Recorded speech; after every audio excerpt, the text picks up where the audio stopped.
আবাসিক হোটেলে বারবার অভিযান, তবু বন্ধ হচ্ছে না অনিয়ম। প্রতিকার কোথায়? আসসালামু আলাইকুম, আপনারা দেখছেন বাংলা মিডিয়া 24 টিভি।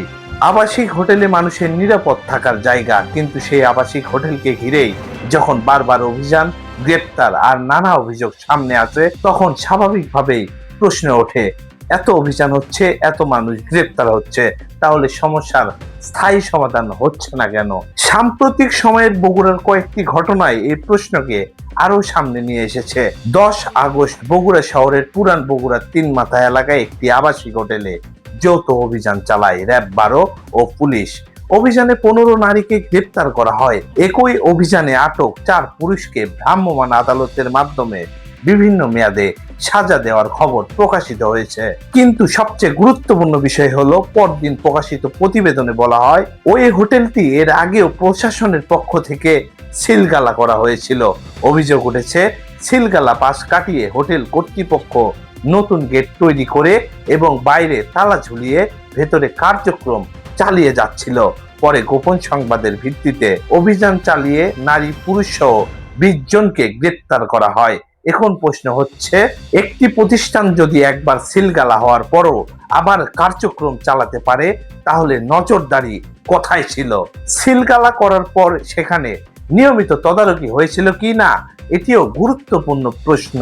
শুধু অভিযান চালিয়ে কয়েকজনকে আটক করলেই কি সমস্যার সমাধান হবে, নাকি অভিযানের পরবর্তী ব্যবস্থাপনাটাও নিশ্চিত করতে হবে?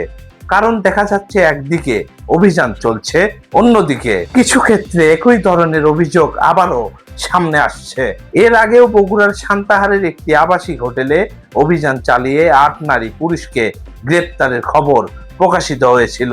তাহলে বিষয়টি শুধু একটি হোটেলের মধ্যে সীমাবদ্ধ কিনা, সেটিও খতিয়ে দেখা দরকার। প্রতিকার কথায়? বিশেষজ্ঞদের দৃষ্টিতে কোনো আবাসিক হোটেলে অনিয়মের অভিযোগ উঠলে শুধু অভিযান নয়, প্রয়োজন নিয়মিত মনিটরিং। হোটেলটির নিবন্ধন ও লাইসেন্স ঠিক আছে কিনা, অতিথিদের পরিচয় যথাযথভাবে সংরক্ষণ করা হচ্ছে কিনা, সিসিটিভি ব্যবস্থা সচল আছে কিনা, এসব বিষয়ে নিয়মিত যাচাই করা প্রয়োজন।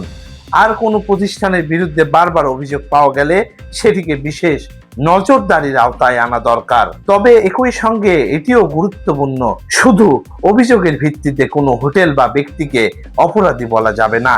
তদন্তে অভিযোগ প্রমাণিত হলেই আইন অনুযায়ী ব্যবস্থা নিতে হবে। আবাসিক হোটেলে অভিযান অবশ্যই প্রয়োজন যদি সেখানে আইন বিরোধী কর্মকাণ্ডের প্রমাণ পাওয়া যায়। কিন্তু জনগণের প্রশ্ন হলো, অভিযানের পর কি হচ্ছে? সিলগালা করা প্রতিষ্ঠান আবার কিভাবে চালু হচ্ছে? একই জায়গায় বারবার অভিযোগ কেন আসছে? নজরদারির ঘাটতি কোথায়? আর যারা নিয়ম মেনে বৈধভাবে হোটেল ব্যবসা করছেন, তাদের ব্যবসা ও সুনাম যেন এসব ঘটনার কারণে ক্ষতিগ্রস্ত না হয়, সেটিও নিশ্চিত করা জরুরি। তাই শুধু অভিযান নয়, প্রয়োজন নিয়মিত নজরদারি, কঠোর জবাবদিহি এবং আইন অনুযায়ী স্থায়ী সমাধান। তাহলেই হয়তো বারবার অভিযান চালানোর প্রয়োজন কমবে এবং আবাসিক হোটেলগুলো সত্যিকার অর্থেই নিরাপদ আবাসনের জায়গা হিসেবে মানুষের আস্থা ফিরে পাবে। আপনারা দেখছেন বাংলা মিডিয়া 24 টিভি।